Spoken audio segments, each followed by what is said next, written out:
Okay, I'm going to go ahead and get started. It's 6:20. First, I'd like to apologize for the technical difficulties this evening, everyone. I don't know what happened, but we've got 64 participants right now and about 100 folks signed up. So hopefully more people will get my email and see that they are checking in. It looks like a lot of people are coming in through the link that might be Katie's, but that's okay. If everyone could just stay muted, that would be ideal. We've got a great panel tonight of conversation about making the most of the gift market this holiday season.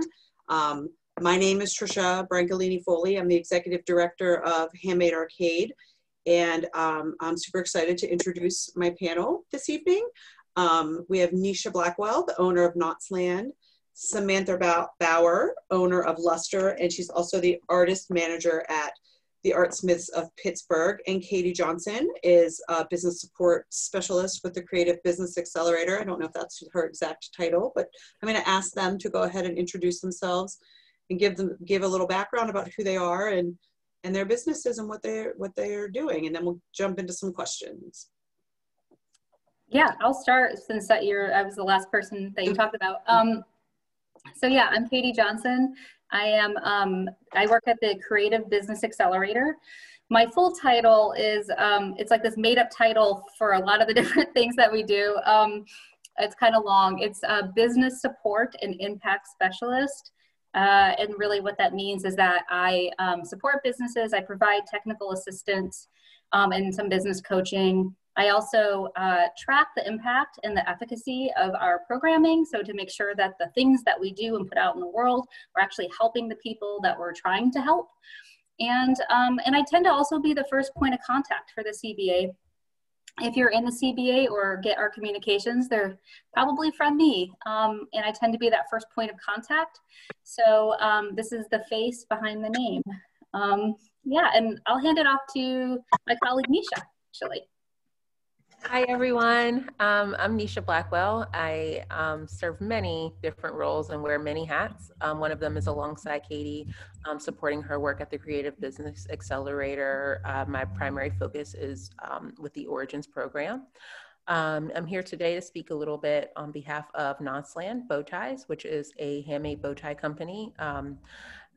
We make 100% well, not anymore. My pitch is out of date and I'm still working on it. We make sustainably made products out of reclaimed and repurposed fabrics and materials. And we've been in business for 5 years and we've been steadily growing. We've done Handmade Arcade twice and have participated in holiday season for the past 5 years. And hopefully I can bring and contribute some good tips to the conversation.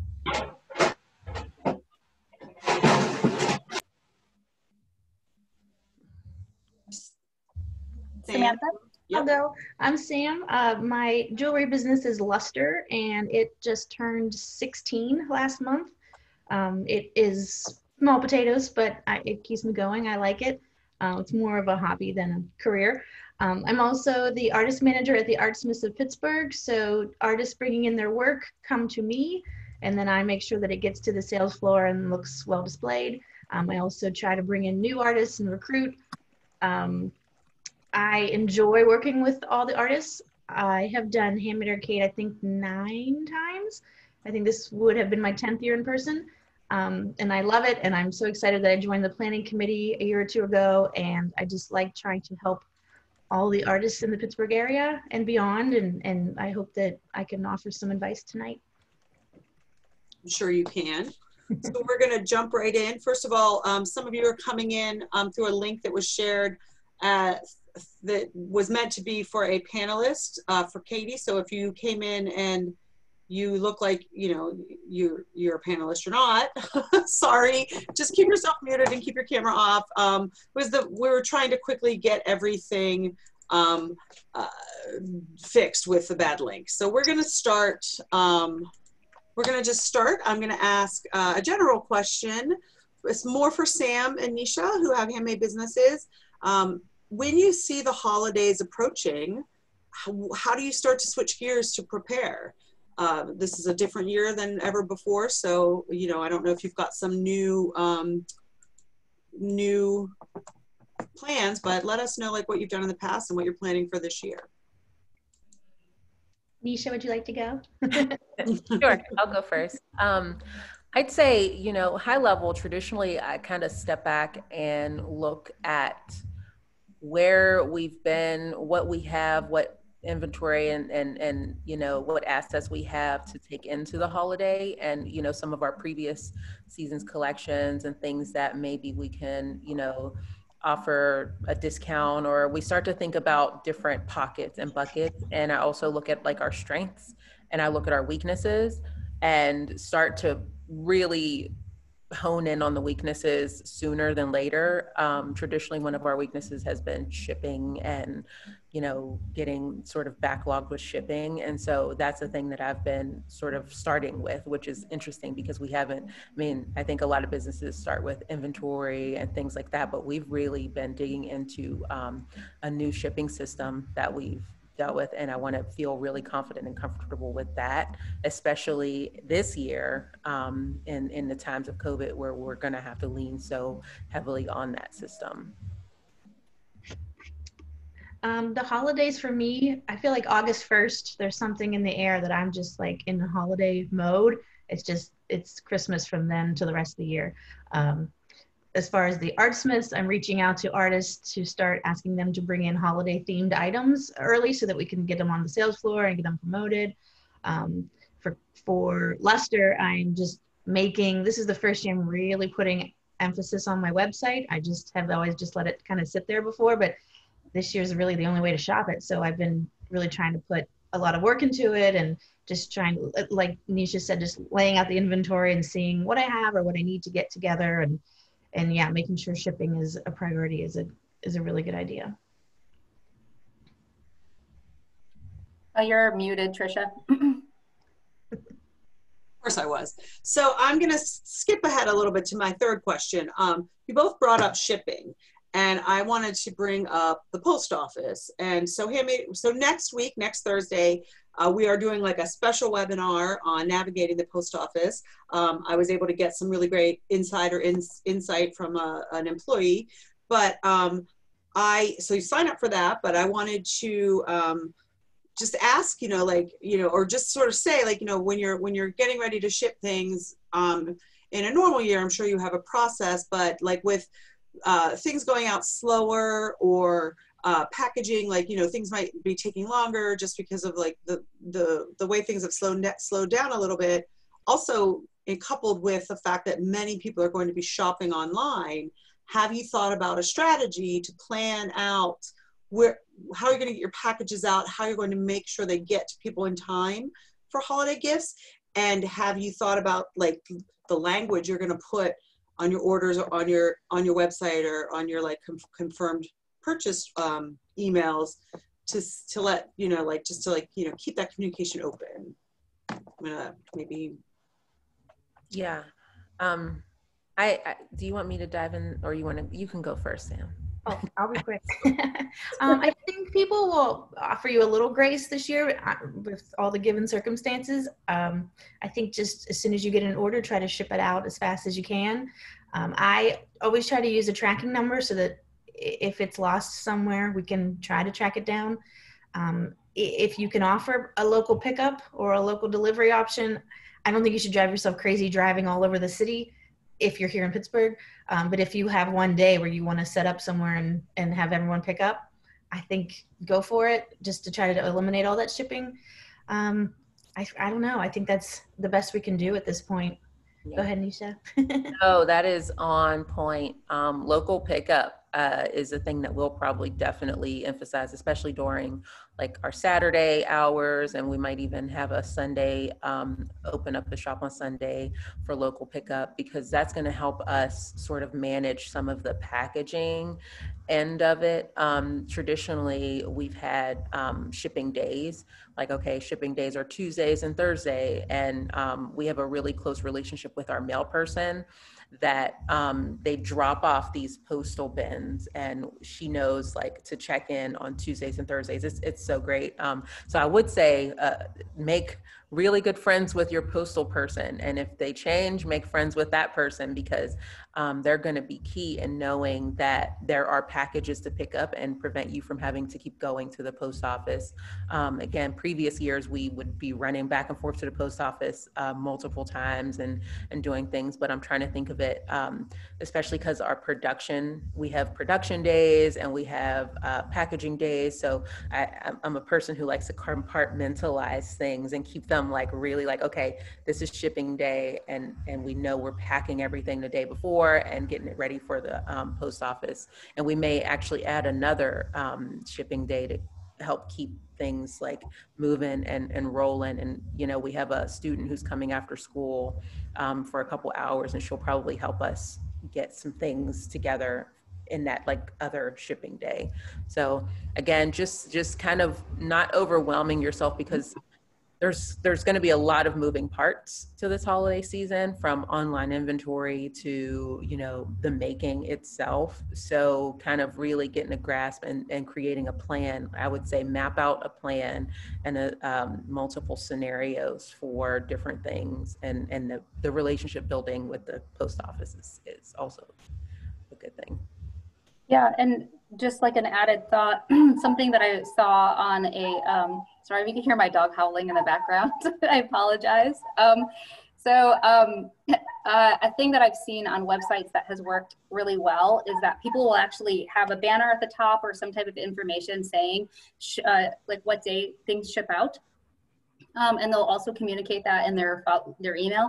If you can on your website to have an email that goes right out after a sale is made that lays out expectations for your customers, is a really good customer relationship strategy. It also helps set those expectations right away, that a tracking number might follow later. But also, like, we ship on Fridays. If you ordered it on Monday, it's not going to go out till Friday, just so that they know. And also when they plan their purchase, because they might visit your website a couple times before they hit the button, so that they know that if they buy it on Monday, it won't go out until Friday, can be really helpful as well. And then having that cutoff date for shipping, and Trisha will talk more about that next week, thinking about what that might look like this year. But plan for that date, because you're not going to be shipping right up to the holiday, especially not this year. So, you know, what is that date going to look like? And then what services can you offer after that, whether it is local pickup?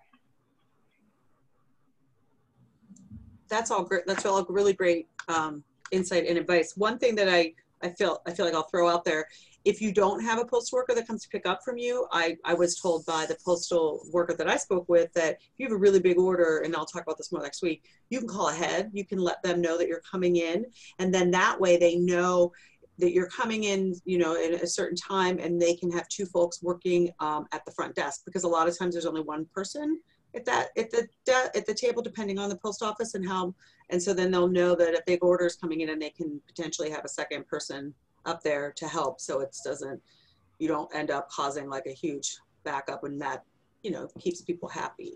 Also, I see Lucy Kelly in the chat wrote that she likes to give her postal worker a nice gift certificate each year, which I think is a great idea.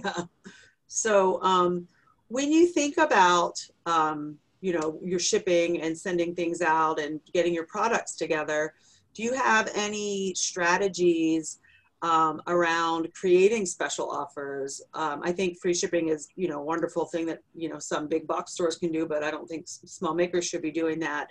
But have you thought you could do things like, you know, gift wrapping, or do you do any kind of like handwritten notes or offer bundles, or is there anything you do like around the holidays that sort of provides like an extra little incentive or feel good thing that you do with your packaging or your products that you would like advise to do, or something that perhaps you've tried in the past that you might advise maybe that wasn't the best idea at some point? So whoever wants to. Sam, go ahead.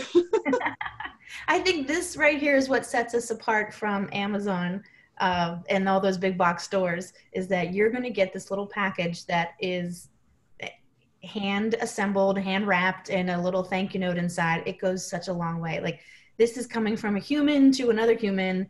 And I love my Amazon Prime. I won't knock it, but this is what is different. It's that connection that you're making. And even though we can't be in person, I think that's what's going to help make that connection this year. I put a little sticker inside. I put a little 10% coupon for the next purchase with a thank you.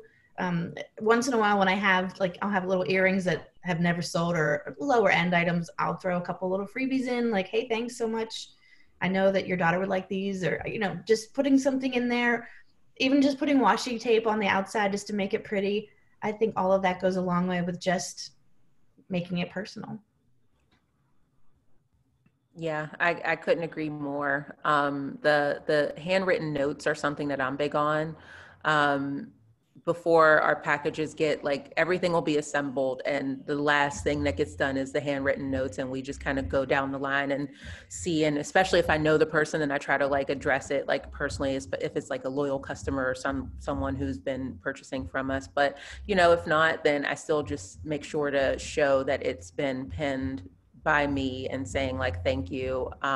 We have a little insert that we put into the box. We generally don't use a lot of tissue paper, but we do use tissue paper during the holidays. The gift wrapping part is a little difficult for us because I always have to think about, like, the customer experience and what it looks like by the time it gets there.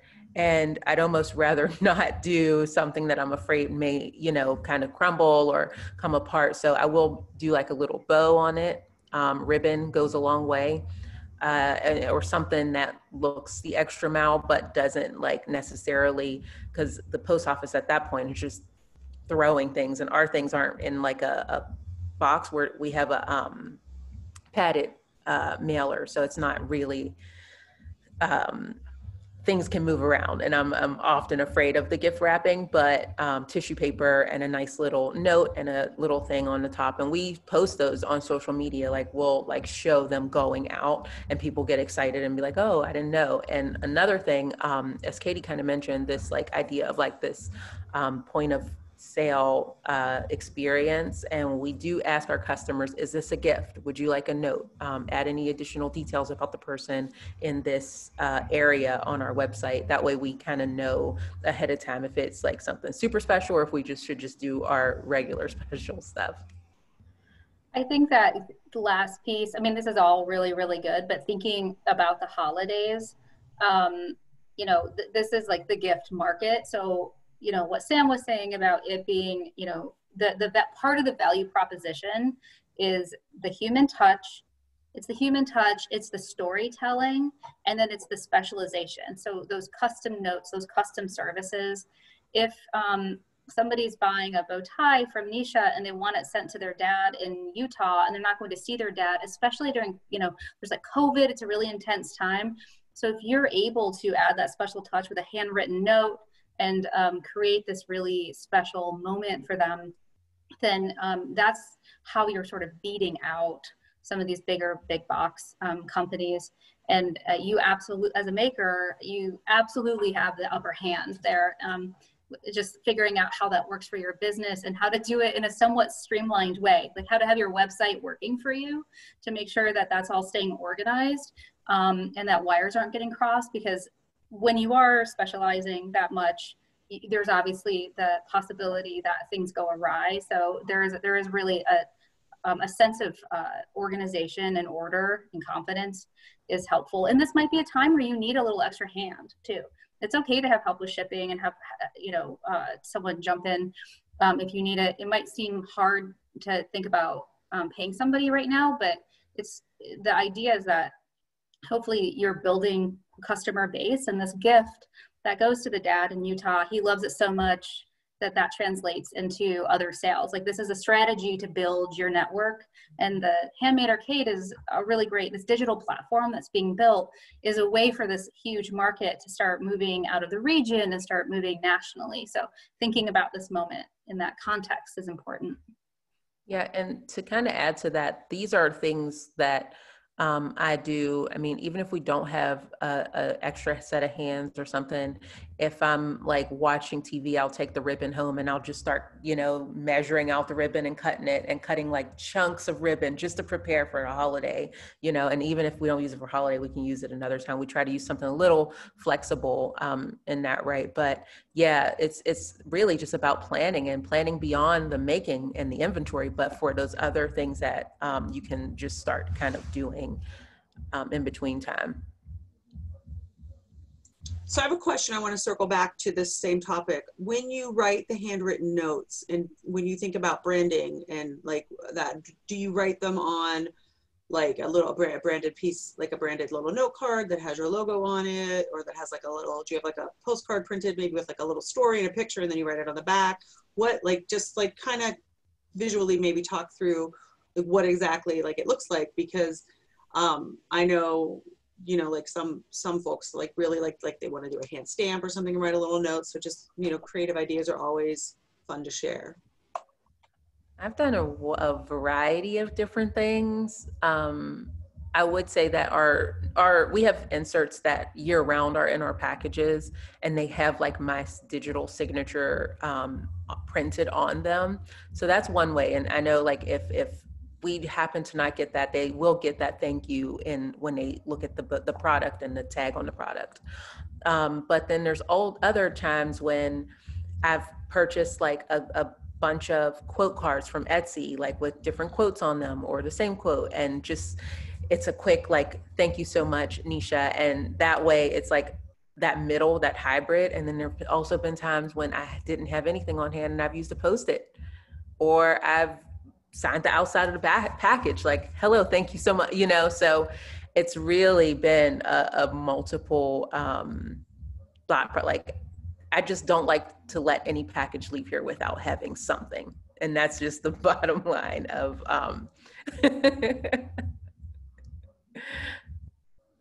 Definitely. I totally agree with Nisha. I have a little like printout thing that I just put on cardstock that says thanks for shopping. And then I'll just put a little note, even if it's just a smiley and a heart at the bottom, just something like, this is from a human did this for you or made this and we want you to enjoy it. That's all it really needs to be.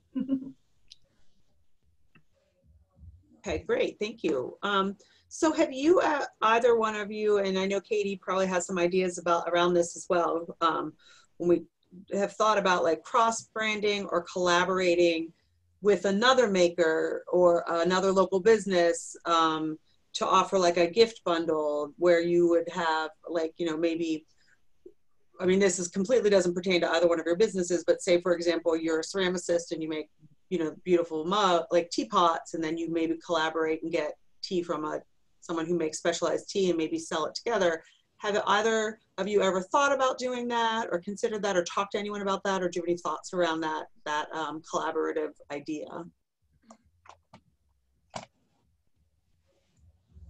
I can go. I haven't done it for Luster. I'm totally not opposed to it. I don't think I've ever done it. But for the Artsmiths, that's how we display things. You know, like we might put a little table together of coffee lovers items that you would want to get for your coffee loving friend, or music lovers. Or it's really fun there because there are so many artists that I can pair things together, and we can even offer them on our new website. That way, that if you have a friend and you know that's what you want to get them, there's 4 or 5 different options in a good price range that you can get a little something, or you can get, you know, a really expensive bowl, or, you know, anywhere in between, you can get something that has a nice theme to it. Yeah, I'd say traditionally we haven't really done holiday specific collaborations until last year. We collaborated with Clark Mariolia and made wallets that matched the bow ties. They did the wallets and we did the bow ties, and that went over really, really extremely well, because again, it's that gift of like, you know, oh wow, I want to get like this thing, something about like sets and pairs of things people like. And even though it's the lining of the wallet is such a subtle detail and it's a thing that most people don't even really see, but the gift the giftee, you know, but it still was just so special and it went over so well. We did some pocket squares to go with them at times. And, you know, if we had space to do that and someone was like, hey, can you do a pocket square? Yeah, we'll do a pocket square. So just those things to, like you were saying, like to package together almost keeps, because I know when I'm shopping for like my mom, I'm looking for like a well-rounded gift. And if I can't get her something like really like expensive and like insanely like beautiful, I want to get her something that's thoughtful and well-rounded. And so I think, you know, where we are is in that market of like, ooh, yeah, this is great. I can start to build my gift. So when they open it, it feels like, oh, wow, this is me. And this person put this extra energy. So another tip that I would give is like, think about how you like receiving gifts and how like you like giving gifts when you are preparing your own holiday promotions and packages.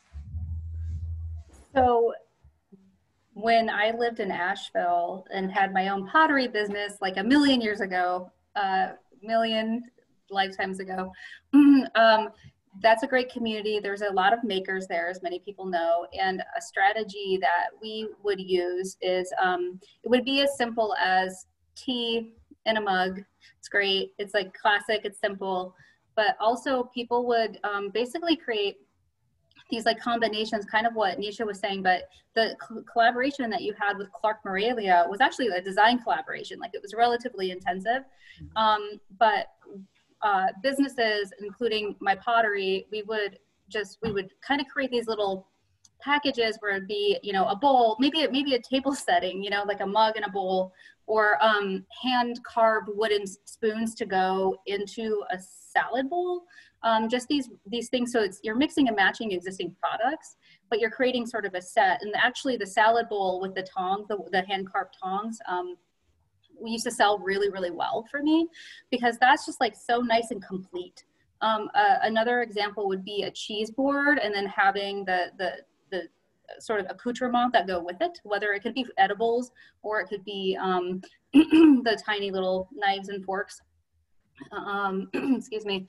So I think that there's a way to, so you could collaborate with a local business, or you could actually just bring those elements into, whether it's your own, like you just find really beautiful products that create a set, whether it is tongs, doesn't have to be locally made, but thinking about that completion for people could be really nice. That's a great suggestion, Katie. Nisha, I wanted to ask you, when you did the collaboration with the wallet and the bow tie, just out of curiosity, how did you sell them? Like, did you sell them online or was it mostly in person? And then how did you sort of work out that collaboration in the sense that, like, did you have like certain, like with the other business, like how did it work in the sense that like, oh, I have these bow ties that match these wallets, and just making sure that the inventory didn't get like cross-sold or anything like that? Was there like a trick to it? Did you learn anything interesting doing that? That's a good question. It was actually a test run in, they had brought wallets to the shop and they actually had fabric left over from their wallets. And they were like, oh yeah, you know, if you want some of this fabric, we can make bow ties. And it was very holiday. The fabric looked holiday. And so it just fit as a test run in a relationship. So it was more of a small batch production scenario where we only did a select few. And once they were gone, they were gone. And that was another thing. People were like, oh, wait, you mean to tell me I have to get this wallet right now, or else like I won't be able to get it to match the bow tie. I can't think about if I want the wallet and come back, and something about that made people get the set, especially at Handmade Arcade. I mean, they just went off that was when we released them, and then we had like a couple more, but they did really, really well in the gift market. Yeah. Okay. Yeah. So when you think about pivoting marketing of gifts, like from an in-person, you know, marketplace like Handmade Arcade, where people can come in and pick up and see, oh, you've got these wallets and these bow ties, and you're thinking about, you know, how to present your product differently. I mean, there's a definite difference of presenting your product in person and people being able to touch it and look at it and open it and, hold it up, or to doing it online. I know this is all sort of like, this is the first time, I've been with Handmade Arcade since 2006. So this is, obviously, like, we all know that this is the first time in ever that we've had to think about this sort of stuff. So have you thought about how to like do a different kind of photography, or how to like translate that like tactile experience from an in-person marketplace to your website? And if you have thought about it, that's great. Do you have any tips? And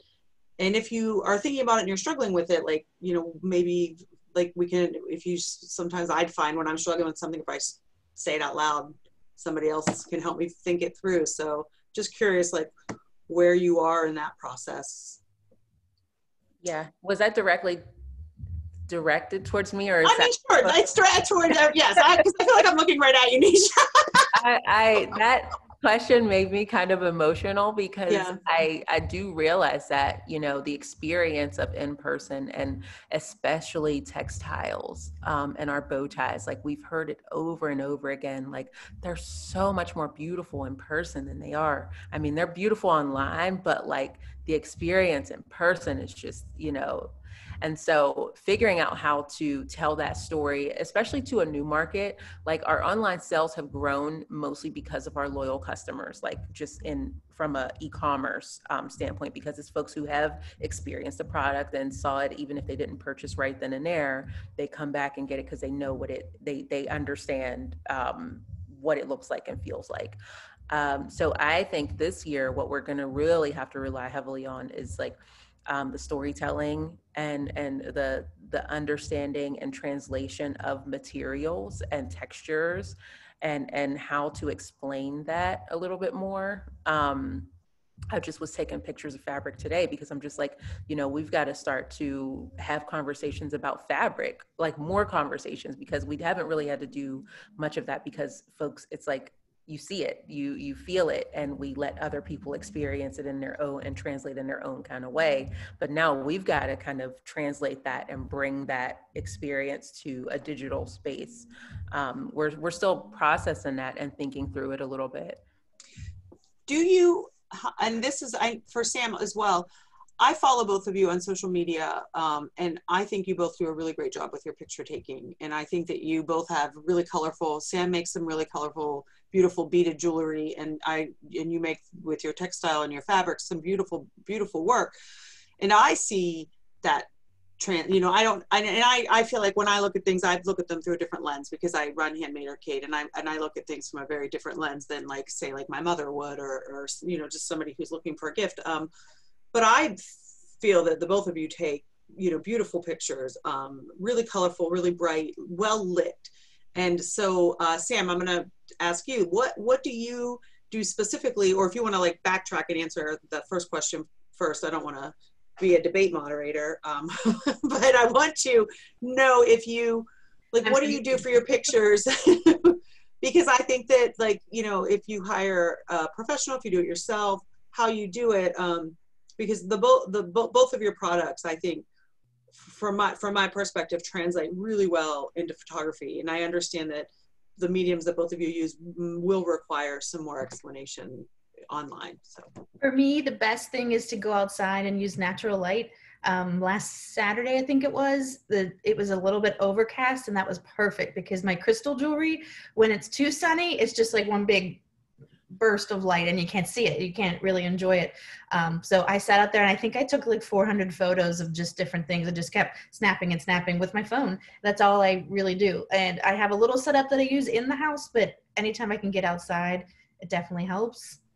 I just lost my train of thought totally. I don't know. I would just say that I think that think about the questions that you receive at the shows in person. Think about, like, oh, you made this. Oh, what is it made of? Oh, people were always asking you tons of questions. Try to include that in your item descriptions.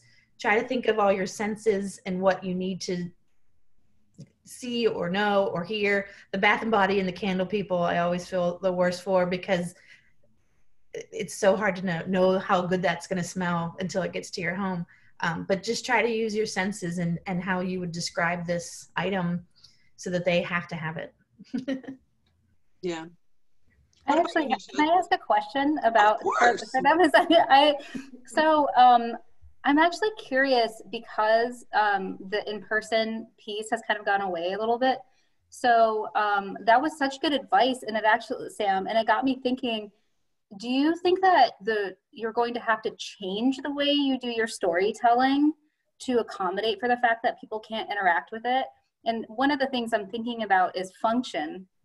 So like, if you don't have the value, and I keep using this word value proposition, but I've been like studying marketing lately, so it's like a thing that I've been thinking about. And you can woo somebody with like the material and the experience, and that's part of the value. But if you take that away, do you have to replace it with an emphasis on something else, like this is usable? I wonder if that was part of why the wallet combination with the bow tie worked, because people could like psychologically say, well, I can use the wallet, so it justifies this. Does that make, and do you think about that at all, especially pivoting because of COVID and it going digital? Nisha's making masks, so she was able to pivot. So brilliant. Jewelry is not really something that's necessary during a pandemic, but it's still something we're encouraging people to buy. I keep saying, earrings still go with your mask. You can still wear them. But yeah, I think that you need to think about how to promote those things in a totally new time. This is really, I know I hate the word unprecedented because we just keep saying it, but it's unprecedented. So yeah, do you need this item, or is this just something really nice, a nice treat that you would get for yourself or get for one of your loved ones? Will they use it? Will they enjoy it? I mean, just try to put in your descriptions. Maybe, for my jewelry, I try to say how versatile it is. Like, you don't have to just pull this necklace out for a special occasion. Like, wear it anytime you want to. It's okay. I don't know. It's just really, I guess you just try to tell the story the way you would be speaking to a customer at a show. Just try to, I don't know, make it your voice, which is not easy to do. Yeah, I love how you said, think of the questions that people ask you during the show, because that, I mean, the folks who will be shopping the Handmade Arcade this year are going to have the same questions. Some of these people will be experiencing our brands for the first time.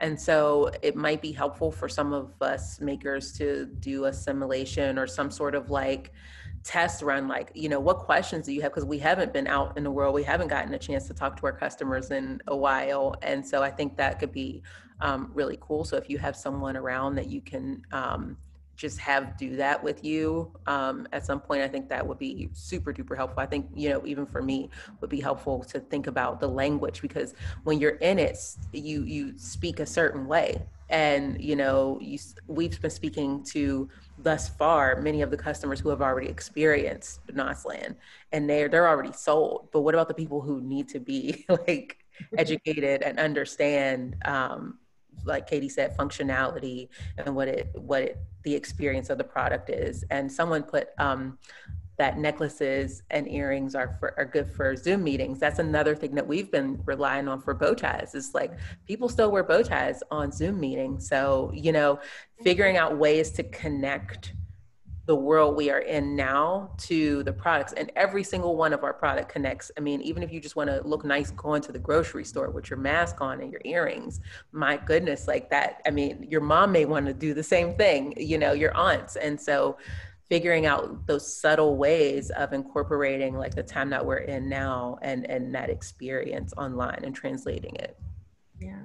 I think of the questions that people ask at shows, and, we kind of, all the makers in secret kind of roll their eyes and like, the craft bingo of like, what you ought to do. But those questions to those customers are new questions. We've heard them 1,000 times and we've rattled off the answers to them. So we kind of don't think about those things. But a customer walking into your booth for the first time or approaching your website for the first time doesn't know that all your metal's nickel free or all your fabric is sustainable. And so remind them, or introduce them to who you are, because that's what's going to sell them. Yeah. And it's going to be an interesting hybrid of like speaking to new customers and old customers. Yeah. Right. And that, like, that balance of messaging, right? Yeah. Sort of like this, you know, when you read a series of books and you get into like the second or third in the book and they give you that quick intro synopsis to the characters, like you already know because but for some reason that person's picking up the book for the first time in number 3 of the series, and they like need a quick catch up. Like you got to keep everybody, you don't want to spend too much time with the newbies, but you also need to move you know, remind the frequent customers that they're still loved and welcomed back. That makes tons of sense. And, you know, when we think about getting, you know, like dolled up for whatever, like for this, for a Zoom meeting, I love earrings and I love necklaces, and I do pick out my favorite earrings to put on for a Zoom meeting because I mean, you know, you can only see my shoulders, and this is actually one of Sam's necklaces I put on purpose tonight to represent. So I wanted to ask you about your website. So we're talking about your messaging and like conversation around your products and your descriptions. But when you plan out your website and like, you know, when you plan out your table for an in-person event, you know how you're going to set it up and how you like to make it look and what it's going to look like. Do you have any suggestions or advice on how to organize your inventory so that when you are selling, and hopefully we're all having like killer sales during the 9-day marketplace and all around it and before and after for the event, do you have like advice on keeping your inventory organized and your website organized so it's shoppable for, you know, so people can find things, and also just like keeping track of a lot of stuff? Because I think that the both of you, I think I'm correct in saying that the both of you make a lot of one-of-a-kind items. So, you know, how do you know, track that and make sure that you're maintaining like a stock online? I'm gonna go with Nisha first. Inventory is always an interesting thing, and it's developed differently over the years. We've tried categories. I was just working with a maker on Monday to categorize their site into like their items, right? So it's like more shoppable, like, oh, here's mugs, here's, you know, plates, and here's bowls and things like that. So I think you really have to do what makes sense for your brand and how customers typically shop for your things. So we know that, again, going back to like how folks come to our booth, we know that people, first thing they do is ask for price. So we have generally our sort of simple bow ties listed, and then we try to keep it's a little bit of a hot mess right now because we've got masks and everything mixed in there, but we try to keep it sorted from like the simple, like the entry bow tie, all the way up to our signature collection. And our signature collection sits in a different section of the website, and it's like mostly like our higher end, one of a kind, like really truly one of a kind. And then we have our simple ones, which are more, we call small batch, which they're made in smaller batches, but they're multiple runs. Maybe we made 12 or 15 of this bow tie. And we try to communicate that with the customer, and there's different price points dependent on those things. And really that's the selling point, is most people know what they want when they're coming to the website. And I think the gift market is typically looking for just our simpler bow ties. They're kind of cool. They're like just introducing people, or a gift card. The gift card has to be visible because we do a lot of gift cards. A lot of folks don't feel comfortable picking out a bow tie, a one-of-a-kind bow tie for a person. And our collectors, what we call, generally go to the signature collection. And so that's how we keep it, and we keep it nice and separate so people can kind of expect that sort of presence on the website. Yeah, I totally agree. Looking at some of the websites from the applicants from the show, like get me to the items that you sell as fast as you can, because that's what I want to see. I love your backstory. I love the other places where you buy things or where you sell things.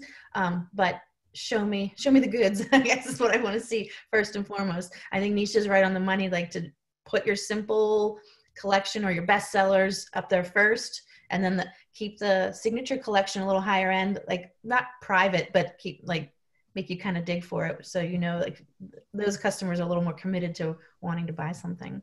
I make a weird range of jewelry. So I was just trying today to sort it out, like not just earrings, but glass earrings, stone earrings, crystal earrings. But I also don't want to overwhelm the people that come to my site, because like you can shop through an index of things. I don't want that. So yeah, it's just always a work in progress for me, trying to find the right way to streamline it, but make it all easily accessible. And it's also just a bunch of trial and error. Like we'll go and post a hero image on our website to see if that's the thing that makes people click, and it'll take them to the signature collection. Or then we'll go and put, you know, shop, small batch shop, signature, and see which ones do better. Maybe we might switch it up midway through holiday season, just to kind of like make people feel like, especially the folks who are returning, like, oh, wow, they did something new, and maybe they updated, you know, so there's also those little things that you can do. But again, most importantly, making sure that people can click and buy like ASAP, because that they don't, I mean, the bounce rate, especially at another thing that we noticed, we used to have a main page, and the main page did all about us and all of that, and no one made it past the main page. And we learned that through our analytics. And then the moment we switched that main page and started putting just like product up there, like, hey, people are here for the product, they'll dig for the about if they're interested in that, but put the products up there, we noticed conversions just kind of go way up from there. Yeah, that's such good advice. And I would actually recommend getting an audit of your website from a couple people, if you can. Just you know, and people that don't really know you would be best, or people that you feel like will give you an honest assessment. Ask them how easy it was to understand the website, how easy it was for them to buy, and just like really ask for the truth, because you know, it's our baby, and like it's in our head, it's like a reflection of our head, and we stop seeing it, and that's why the about page is so common, is because people are like, hey, it's me, this is, you know, this is what it's all about. But actually people are there to buy a product, you know. And so anyways, I'll just like leave that there. Yeah. So I have two questions that came to mind while we were talking about this, and then I think we can wrap it up. Number one, because it's, you know, these are during the gift market, just do you do returns? I mean, and how do you handle that? And number two, do you have well, let's just answer that one first, because the other one's totally not related. So do you do returns if someone is given a gift, and like, how do you handle that, or what's your policy around that? Sam. I do offer returns if you custom order something that's non-refundable, but my customers come first, and I always want them to be happy. So if someone got a gift and they don't like it, I'm not going to make them be stuck with it. So no, of course, come and shop, or, you know, check out the website. I would encourage an exchange rather than a return, but yeah, absolutely, we want you to walk away happy. So yeah, I will offer returns. Yeah, we offer returns, definitely, but we try the other two things first. We will offer an exchange or a gift card, like a promo code, to use for a different product, or, you know, some sort of thing. We just try our best to not, you know, not overtly, but we're like, hey, we'd love to exchange that for you, or hey, we'd love to, you know, because it's easy to print out, especially we use ShipStation, print out a return label and send it to them and have it, you know, sent back. So the returns aren't like awful, but I mean, we definitely want to keep our money and hope to like make the sale. So if we're able to rectify it in other ways and say like, hey, well, we'll, you know, give you a discount code on your next product if you can give that as a gift, or, you know, certain things. So hopefully that makes the customer feel happier too. Like, oh, wow, this person, we've gotten a lot of remarks about our return policy and being like, wow, thank you so much for, you know, giving me options. And most people won't take most people want to support you and don't necessarily want to return a thing, you know. So if you give them some really fair, honest options, you'd be surprised with the return situation. Yeah, I mean, I think that just from, you know, like my point of view is that I wouldn't, I would never try to return something to a maker or maker business. I might, give it to a friend or a family member who might enjoy it more.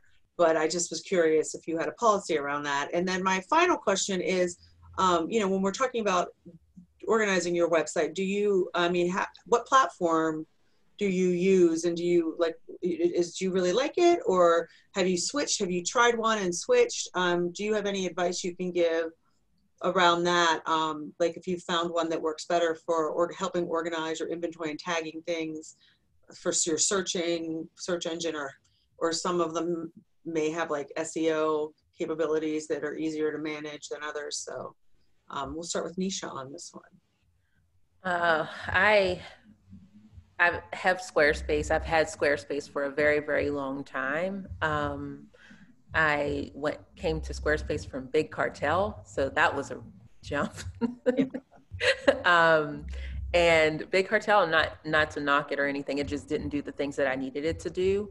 I wanted to customize my website, drag and drop. Squarespace, I just really love their forums, and like there's so much information to teach you how to do a thing that you don't know how to do. It has its limitations for sure, and I've considered switching, especially in these past couple of years as we've grown, but it's been good for what we need it for. I really particularly like the analytics and the back end of Squarespace and the customizable, like the emails. And I mean, they're trying, but there's other things that I'm just like, as we grow, I'm not sure how long we will be on Squarespace unless they make changes. Shopify would be our next step up for sure.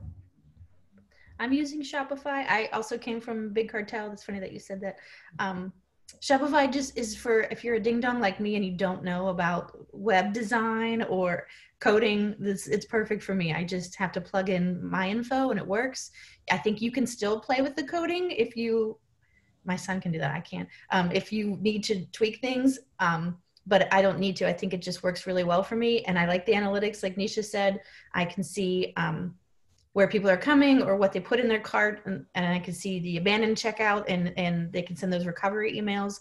So far, I'm just simple with jewelry. I don't know. I feel like this is still kind of a hobby, but it just really works for us. And then the Artsmiths just opened an e-commerce site, and we're also using Shopify. It integrates with our inventory system that we already have. So we've been so lucky that that works that way, because representing 250 artists in 2 different places is really tricky.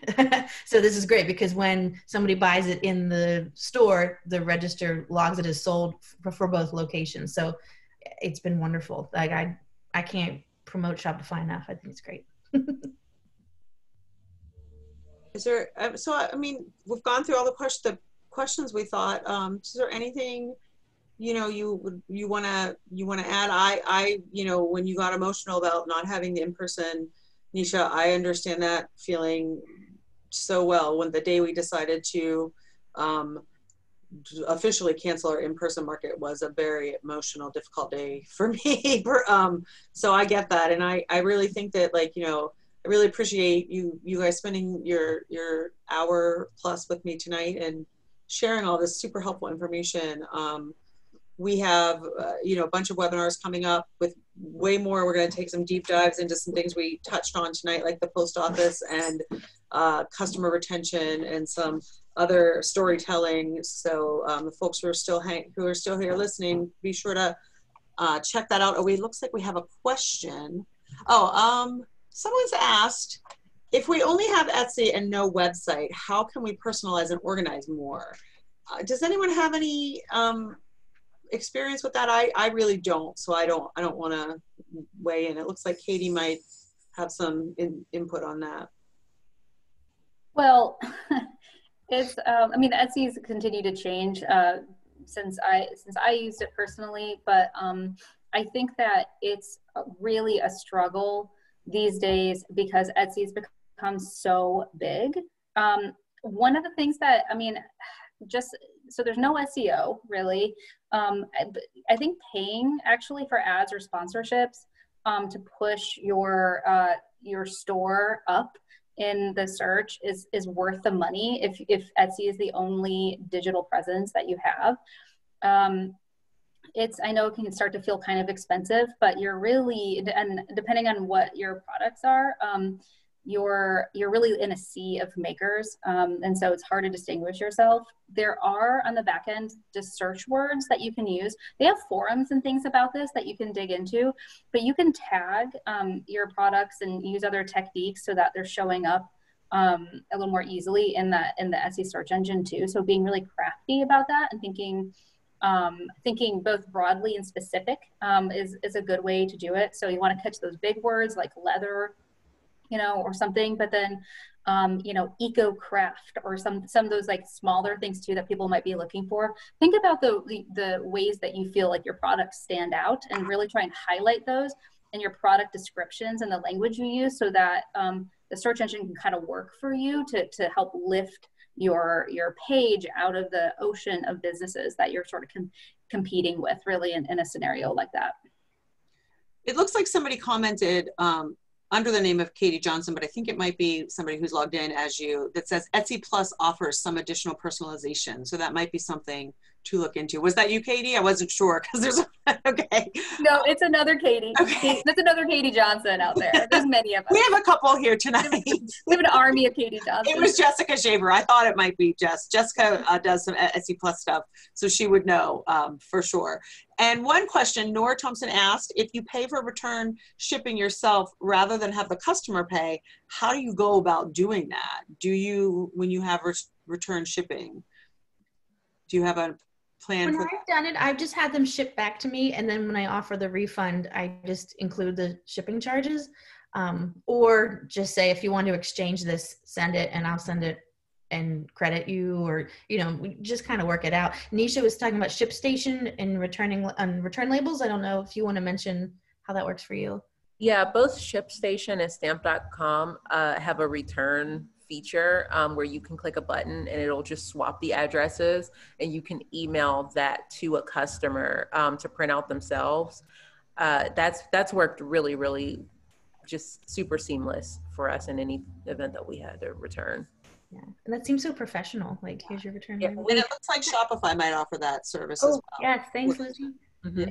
It does. I use Shopify for Braddock Tiles. It was such a great platform. Did so much. And then the plugins too are really great. And so like Shippo or other plugins too can sort of add the extra layer of ease, tracking numbers and like send those automatic emails out. So, circling back to the initial conversation about shipping and planning for it, if you don't have those pieces in place right now, this is a really good time to find the plugins and find the system for you and start experimenting a little bit, send stuff to yourself, kind of like figure it out.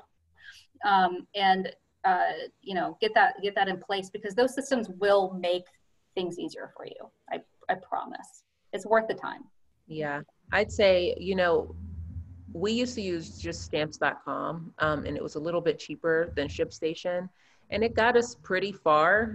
So it really depends if you're a smaller business and you don't ship a ton. Stamps.com works pretty well, but the moment you start to ship a little bit more in volume, I'd say just pay for a subscription if you can afford that, because it kind of pays for itself in time, in the time that it takes. Because stamps.com, while we were, we weren't able to really level up to a new shipping thing at that point, it was time consuming because we had to take it was still copy, paste, print. But it did the things that we needed it to do as far as tracking and stuff like that. And we did it, but ShipStation, and that's the pros and cons, right? Because ShipStation costs us a little bit more money, but now we can justify it in the time saved and in just the ease of the process. Okay. Well, thank you guys. Thank you so much for your time. And I think I said it already, and your expertise. It's so appreciated. And I want to thank everyone for tuning in. We recorded this, so it will for the folks who didn't get on or didn't see my email in time, we'll share it. But I really appreciate you guys taking this hour out of your evening, and I just want to thank you all so much, and have a Everyone have a great night and stay crafty. Thank you. Thank Thank you you. guys. Bye-bye. Thank you. Bye. Bye.